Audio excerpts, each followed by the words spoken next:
to welcome Mike Collins, who has been with us since the beginning in creating this teleecho, and who's been a great colleague and support for my own bone health clinic. So here we go, hyperphosphatemic familial tumoral calcinosis. Great topic, and thank you, Mike, for being here. You're welcome, Laurie. Thank you for the invitation. For those of you who are hoping to hear from Raj Thakur, I'm sure you'll be disappointed, but I'll do my best. And I do want to thank you, Laura, and the OI Foundation, you, Michael Stewart, for all you've done to support the Rare Bone Disease Alliance and the Rare Bone Echo. I think it's really, I enjoy these a lot, and I'm honored to be a part of this. So today I'm going to talk about hyperphosphatemic familial tumoral calcinosis. Simply, this is a consequence of FGF23 deficiency. And we'll first talk about phosphate and FGF23 to center us, but here is my single disclosure. And I wanted to start with what's a really very typical case. And this is a 6.5-year-old girl who presented with tibia pain. It was on the left, and this is her x-ray. What's often not known is this is frequently the presenting picture for people with this condition. Quite often they don't get diagnosed or recognized in the clinic till later, and you'll see what that looks like. But this hyperostosis and painful lesions in the tibia are quite common. It's often misdiagnosed as osteomyelitis, and these kids are often put on long-term high-dose antibiotics. Eventually, these go away with or without antibiotics because it's not osteomyelitis. But anyway, this is often the presenting symptom. This follows later is they get these calcific lesions. The elbow is a common place.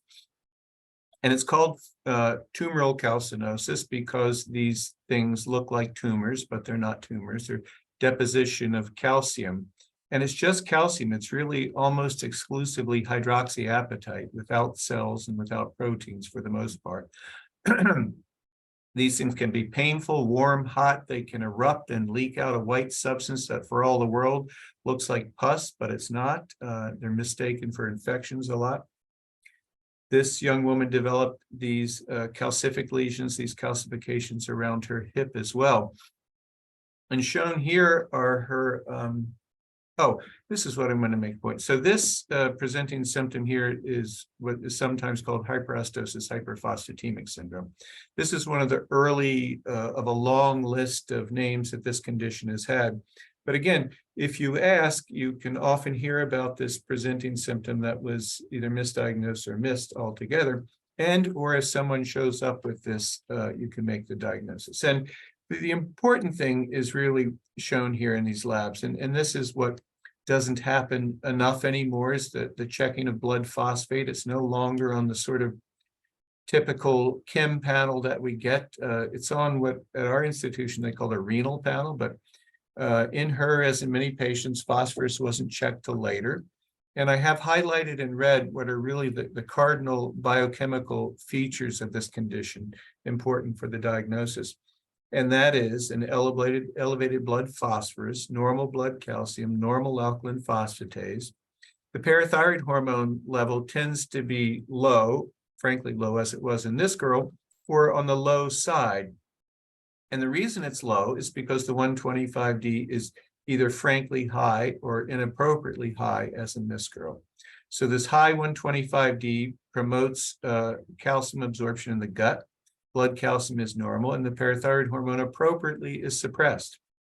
And a very important feature of this condition, as is shown in here, is this elevated calcium phosphate product, which normally should be less than 55, and hers was 84. If you do renal studies, as often should be the case, and assess renal tubular reabsorption of phosphorus, you'll see that this is usually high or elevated, as was hers at 97% with normal calcium excretion. So this is really the clinical and biochemical feature of hyperphosphatemic familial tumoral calcinosis. And we'll learn more about the familial part in a bit, but First, since this is a phosphate disorder caused by deficient FGF23, I wanted to review quickly, simply, mineral physiology, focusing on phosphate and FGF23. So, blood phosphate is filtered at the glomerulus. All of it is filtered. Most of it is reabsorbed in the proximal tubules by the sodium phosphate cotransporters, especially NaPi2A. And that which isn't absorbed is excreted into the urine, which is only about 5 to 15% normally. That means that 85 to 95% of filtered phosphate is reabsorbed. This process is regulated primarily by both FGF23 and parathyroid hormone, and they synergize to regulate urinary and phosphate excretion. Each could make it worse over the other. But in fact, FGF23 and parathyroid hormone actions are mutually dependent and independent in terms of their function on phosphate reabsorption.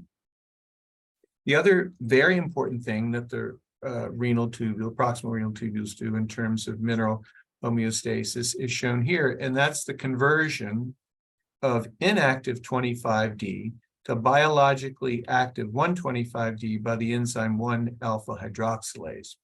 125D promotes calcium and to a lesser extent phosphate reabsorption in the gut, with a net effect of increasing blood calcium and to some extent phosphate as well. Now, this process is also regulated by FGF23 and parathyroid hormone, but this is where the physiology differs. So FGF23 suppresses 1-alpha hydroxylase, and parathyroid hormone stimulates 1-alpha hydroxylase, but FGF23 wins this battle. So if your FGF23 is high, it's going to suppress 1-alpha hydroxylase pretty much no matter how high your parathyroid hormone gets.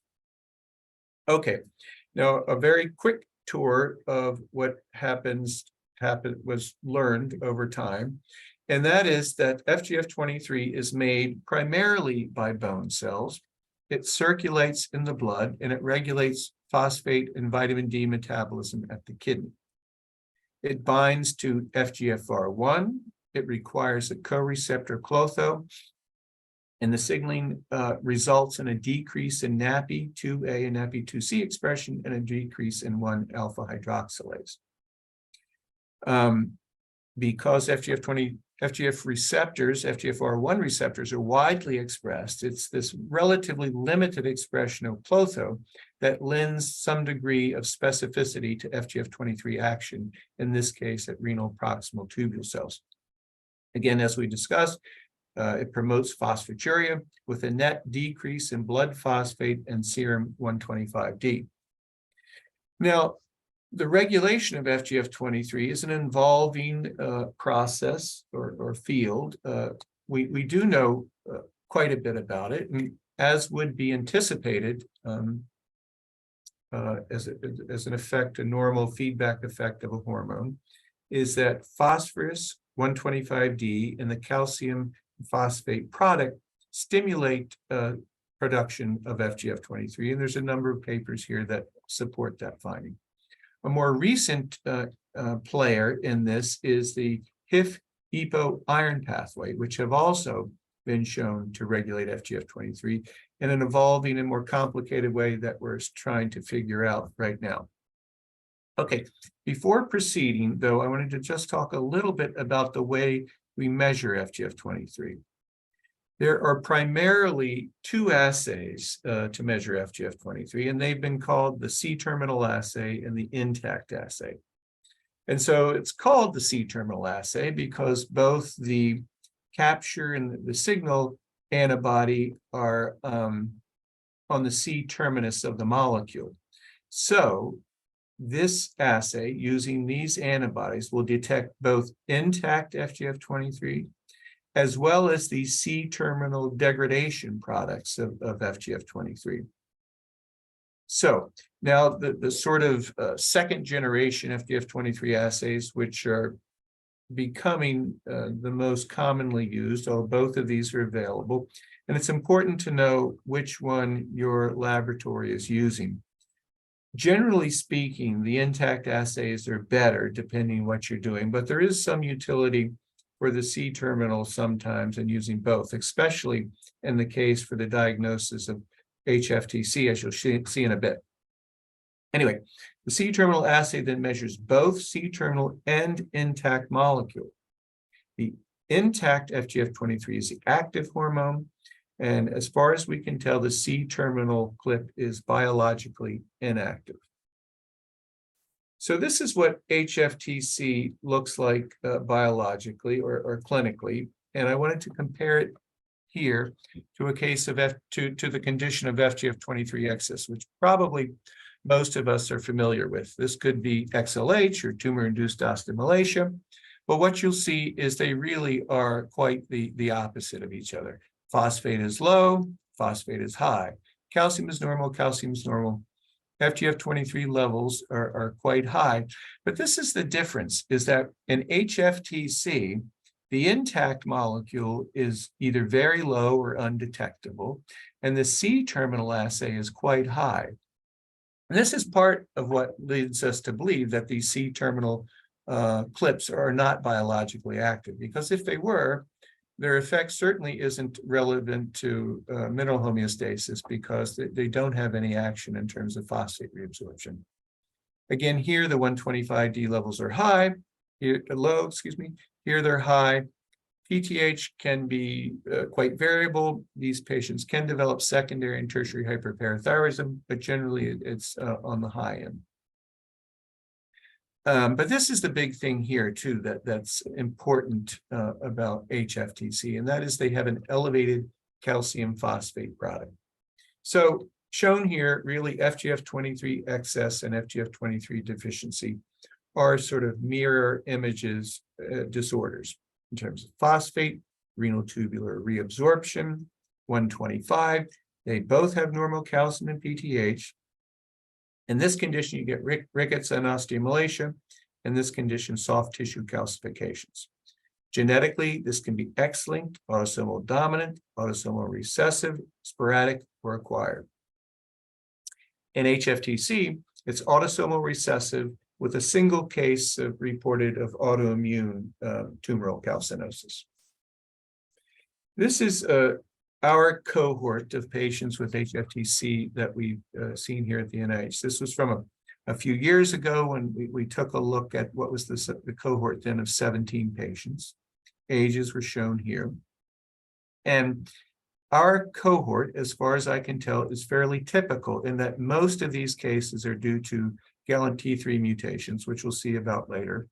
We had one Clotho triplication in one patient with an FGF23 mutation, and one patient with autoantibodies, and two that remain unidentified. Interestingly, dental calcifications are the most penetrant feature of this condition. And in fact, if on dental x-rays, an astute dentist could make this diagnosis as the first thing. Tissue calcifications, which we'll talk more about. And interestingly, this was a bit of a surprise to us, and we didn't appreciate the degree of this initially.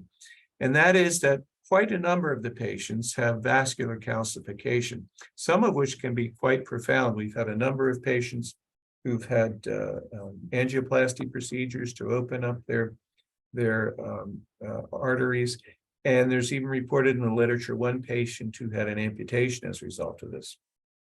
Also, a bit of surprise to us was the presence of inflammation. These patients can have very high levels of CRP.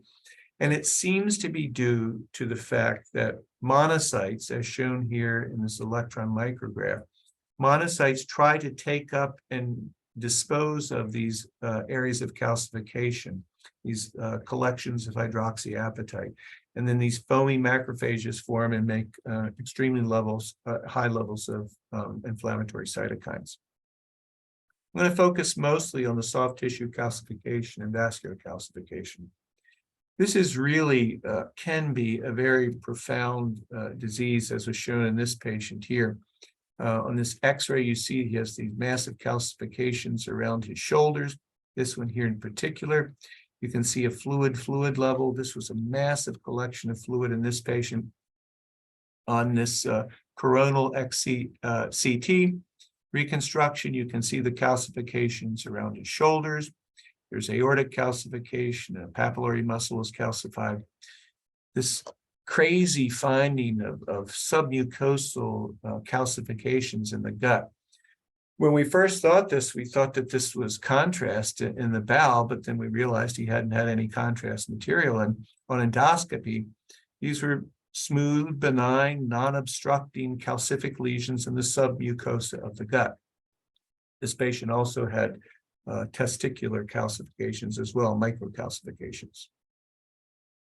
This is another patient. It was very interesting. You can see she has these calcifications around her hips, which is one of the typical places that this occurs, and as you'll see. But what this woman had, which was really interesting to us, and I think it really can be suggestive of part of the pathophysiology of this, she also had it on this thumb, but only this thumb. And interestingly, this woman was an avid bowler, and this was the thumb that she used to bowl. She wasn't able to bowl anymore. But anyway, this notion of microtrauma, as in this bowling thumb, microtrauma on the hips when you sleep, hypoxia, transient hypoxia on the hips when you put pressure on them when you sleep, may be what's contributing to some of the calcification. Again, the spectrum can be quite wide. That patient that we saw, this lesion, which had the appearance of a fig, was removed from his hip. And when it was bisected, this was just full of this soft tophus. And on spectroscopy, this is confirmed to be hydroxyapatite, just pure hydroxyapatite. This man also had calcification in his thyroid. Resected material from another lesion showed here this calcific material, but there also were spicules of microscopic bone within this. So it's as if inducible skeletal stem cells were somehow in this milieu stimulated to make ectopic bone. This is really a minor feature of this condition. It's not a major feature. It's not like FOP or other conditions. This is really a minor feature, but nonetheless part of the spectrum. And again, this is what I talked about earlier, these inflammatory cells that are trying to take up this hydroxyapatite with these foamy macrophages. And these appear to be stimulating, or at least in part involved in the stimulation of these osteoblasts, which are very actively making bone, as you can see. Another striking feature to us was shown here by these two brothers. This was from this 2016 paper. These brothers, 29, 19, salient features are shown over here. The 19-year-old had phosphate levels that were actually higher than this patient. His calcium phosphate product was higher. His vitamin D was equally high. His PTH was actually suppressed, which might have been a bit protective for him. Interestingly, his intact FGF23 was significantly higher than his brother's, which was at 8. Maybe that contributes to the real take-home message of this is the only thing that this man had were these dental features shown here. He had none of the other features, in spite of the fact that his biochemistry suggested that he should have been just as bad. So the message here is we think that an increased calcium phosphate product is necessary, but not sufficient for the development of these calcifications. So what is contributing? Not clear. Remains a big open question, one we're trying to answer, and I'll show you how we're doing that a little bit later. So what about FGF23 and its normal molecular and cellular biology? So FGF23 is made, we think, primarily by osteocytes. It's glycosylated by this enzyme gallant T3, which is spelled out here if you're really interested. And when it's glycosylated, the active intact hormone is secreted by osteocytes in this case. Intact FGF23 is active, and it requires glycosylation by gallant T3. If for whatever reason, because you don't have gallant T3 or you have mutations in FGF23 around the glycosylation site, Then the FGF23 gets degraded by a pro-protein convertase. The evidence suggests that this pro-protein convertase is furin. And then biologically inactive C and N-terminal degradation products are released into the circulation. So how does this happen? How do you get this disease? Well, there's a number of ways. So the most common, as I pointed out from our cohort, are mutations in GalNT3. Next most common are mutations in FGF23. And by the way, we've seen very few patients with FGF23 deficiency, but a couple now. And we see no differences phenotypically between patients with GalNT3 versus FGF23 mutations. So I'm not sure what to make of that. There's been one case of a patient reported by Michael Ekans, who I saw was on the call here earlier. And there's been one case of a patient with a mutation in FGFR1. And we described a single case of a patient who had autoantibodies to FGF23. Okay, I wanted to move into now a bit of what's involved in the diagnosis, the assessment of the disease, and the treatment, as well as research into this condition. And first, to do that, I wanted to set this up by talking a little bit about this by 18F sodium fluoride PET-CT imaging.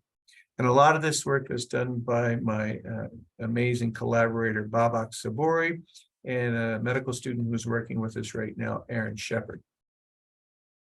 And this takes advantage of the fact that, as I said, this calcific material is made up almost exclusively of hydroxyapatite, which is shown here. Hydroxyapatite makes up 90% of enamel, 70% of bone. But hydroxyapatite can be substituted. It can be substituted in a lot of different ways. A common substitution is with fluoride, where you replace the hydroxyl group in the center with fluoride. This is the basis of treatment with fluoride. It's the basis of concerns about kids eating fluoride. Anyway, if this fluoride here is 18F fluoride, then it's incorporated into the hydroxyapatite. I should also say that 18F sodium fluoride PET-CT imaging, this was actually the very first approved PET imaging ligand. It's been around since the 70s. Every hospital has access to it or has it. It was primarily and almost exclusively over the years used as a tool to look for bone metastases and cancer. It's very good at that. But I would argue that it's really, really a brilliant tool for us in the bone and mineral field. And I'll show you why I think that in a minute. Shown here is one of our patients, the sodium fluoride bone scan on this patient. As you can see, these are the CT parts of this, and this is the merged PET part of this with the CT scan below it. And with this, for example, one of the things that we're able to do is to quantify the degree of calcification in these patients, quantify how much of it is and point out where it is. So this is a group of patients who had their total body sodium fluoride PET-CT scans quantified. And you can see there's a wide, well, first of all, you can see these areas, these little circles here represent the areas that were most commonly calcified. The size of the circle represents the degree of calcification. And again, you can see it's these areas where there's pressure, pressure on the hips where you sleep at night, pressure on the shoulders where you sleep at night, pressure on the elbow when you're leaning on your elbow, as I am now. Another thing that we've seen recently, which is really interesting, and that's these bizarre sort of subcutaneous calcifications that we've seen in a few patients. We think that this may be related to pressure that comes from venous insufficiency in patients. Interestingly, you can also see that this does pick up the vascular calcification in this patient as well. And I'll show you how we're using this incredible tool to do that, and that's shown here. These are two patients with HFTC, both of whom had some degree of vascular calcification. Again, this is work by Aaron and Babak, where they can essentially radiographically dissect out the entire vascular tree from the arch of the aorta, root of the aorta, all the way down to the distal vessels. They can extract them out, and they can measure the degree of calcification all along the vessel. So each of these spikes is calcification. Each of these yellow spots is calcification. And this is really an amazing way to look at vascular calcification in patients. So you can see the distribution of it. You can see the degree of it. And this points out that the distribution in these two patients, again, for reasons I don't know, is a little bit different. This patient has much more prominent distal vascular calcification, and this patient's more prominent proximal calcification. Importantly, though, this technique can also be used to assess the effect of treatment. And that's shown here. This is a patient, one of our older patients, who had really very high levels of inflammation, CRPs that were off the chart. She felt terrible. And these are serial PET CT scans done on her before and after treatment. And you can see how, with these scans, we were able to see that it effectively decreased the active calcification taking place in her vascular tree. And this is important. I think this is really important, not only for HFTC, but I think that this represents a tool that can also be used for much more common causes of vascular calcification, including those that are seen in renal insufficiency. Okay, before moving on, I just wanted to take stock of a few of our unanswered questions. What causes the hyperostosis? We know that you have to have a high calcium phosphate product, but what else is involved in there? We know that there's a good degree of phenotypic variability in families. This is probably what is where the information, the missing information that we need to see what brings about the calcification. What's the role of inflammation? I didn't show you here, but not all of the patients have inflammation. It does seem to wax and wane. There does seem to be, and I'll show you a young lady later. In fact, she was the one I talked about initially. There does seem to be flares of this, and the inflammation during these flares can be astronomical. And these flares do seem to respond to anti-inflammatory treatment. What we've chosen to use prominently is potent anti-IL-1 inhibitors. What about FGF23 replacement? Could that be something that could treat this? And why do lesions form, and why do lesions form where they form? Is it the calcium phosphate product? Is it this microtrauma, or is it hypoxia? These are things that we can begin to investigate in animal models that we have for this condition. So we have on the one end of this, in terms of FGF20 pathophysiology, tumor-induced osteomalacia, XLH disorders of FGF23 deficiency. On the other end of this pathophysiology, we have FGF23 deficiency, where we have HFTC. I should say, really, we don't have a great handle on what regulates this. This is a pretty complete list of all the things that may be involved in regulating this. Phosphate, 125D, hypoxia. These are other extracellular factors, ENPP1, FEX are involved, Gallant T3. There are still a lot of unanswered questions in this condition. So some of the ways to answer that, one of the ways to answer that are with mouse models. And this is a Gallant T3 knockout mouse model that was created by Mike Econs at Indiana University, which we got from him and have done a number of studies in this, or doing studies in this. And these are being done primarily by my amazing colleague, Kelly Roscoe. And this is to show, recapitulating what you showed previously, Mike, is that these animals have high levels of phosphorus, and they have relatively low levels of intact FGF23. So they biochemically mimic the condition. They also develop these microcalcifications. And this is the assessment of microcalcifications with an in vivo micro CT scanner, when we can identify microcalcifications, measure them quite precisely, and look at the calcification over time. And this is here shown with the calcification burden, as we show in the wild type mice in the homes. And this is the volume of calcification. These are the results of serial CT scans, and we can see that the calcifications increase over time. So again, this is mimicking what we see in the patients, the progression of these over time. So what about treatment for FGF23, for HFTC? Well, I'll say up front, treatment for this condition is really a nightmare, and we need better treatments. So first off, low phosphorus diet, very difficult to get patients to adhere to this. Here to this, nephrologists, our friends in nephrology will tell us how difficult it is. I mean, basically, we, to a large extent, to some degree, treat this like we do the hyperphosphatemia of renal insufficiency.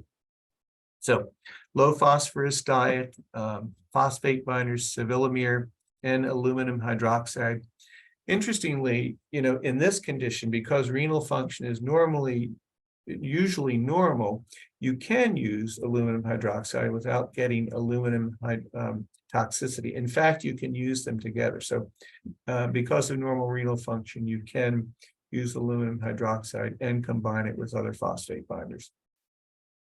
Now, efforts to increase renal phosphate excretion with drugs that have medications that have as their side effect phosphaturia, such as acetazolamide, in which case you monitor the bicarbonate, and probenecid, in which case you monitor uric acid. These are to some extent effective, but not the greatest. Topical or even intralesional thiosulfate has been advocated. We use this occasionally. Personally, I don't have much enthusiasm for it. I really don't think it works very well, but when you have nothing else, you'll try things. I'm not sure how thiosulfate would work. It was typically used, for things like heavy metal poisoning, cyanide poisoning. It does sort of molecularly mimic phosphate, so maybe it binds phosphate. I'm not sure. Anyway, as I said, we used anti-inflammatories, NSAIDs for low-grade inflammation and for bad disease, IL-1 blockade.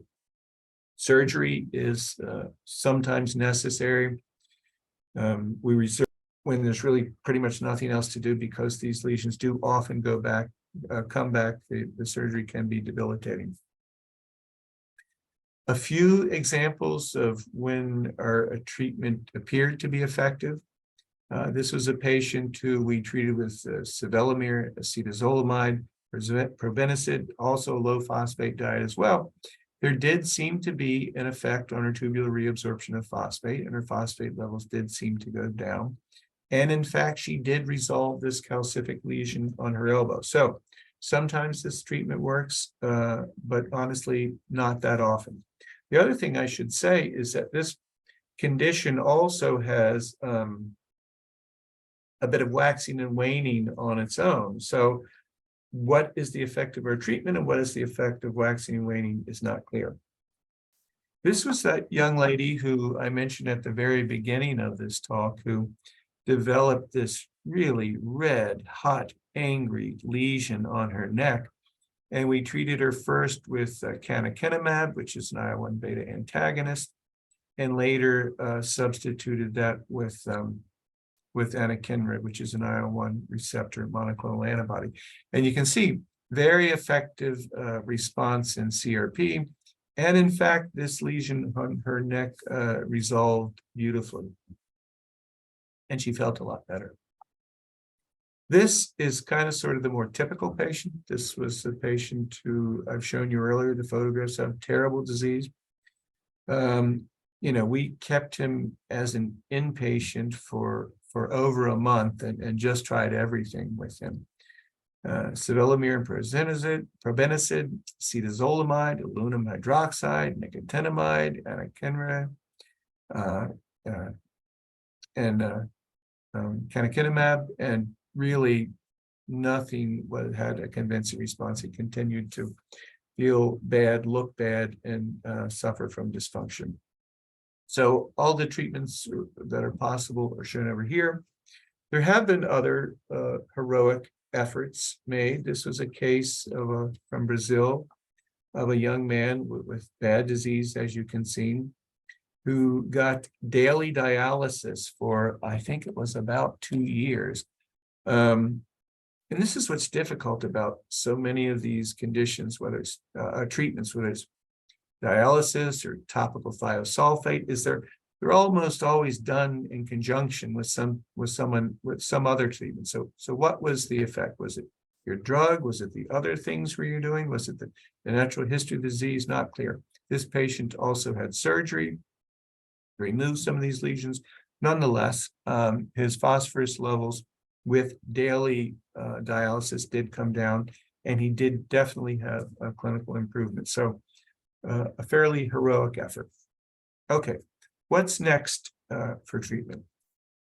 Okay, this is a disease of FGF23 deficiency. What about FGF23 replacement? It makes sense. It could be possible. That may be something that we can use in the future. What about additional, perhaps more potent and more specific drugs to treat renal phosphate excretion?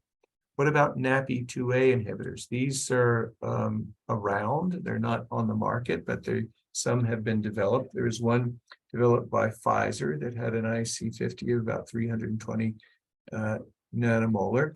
And this was a study that was done by Harold Eupner. This was published in the JCI. Harold got the mice, the HFTC mice from us, who got them from Michael. And he showed in this paper that selective pharmacologic inhibition of sodium phosphate cotransporter NAPI2A promotes phosphate excretion in this animal model of this disease. So this, I think, certainly represents promise for the future. Okay. To summarize, FTC is caused by mutations in primarily GalNT3, FGF23. A couple other things could be autoantibodies. The differences in properties of intact and C-terminal FGF23. Intact FGF23 is biologically active. The ratio of C-terminal to intact is helpful in the diagnosis of HFTC. There's wide phenotypic variation. What's that all about? What are the disease-modifying genes? What causes this calcification, where we see it? Variable responses to treatment with approved medications, perhaps FGF23 replacement or NAPI2A inhibitors in the future. What's the role of inflammation and inflammatory treatment in this condition? My guess is that inflammation fuels the calcification once it's taken place, but it's probably not the underlying cause of it. What's the etiology of the calcification? We know that an elevated calcium phosphate product is necessary, but it's not sufficient. Trauma, hypoxia, other factors, I'm sure.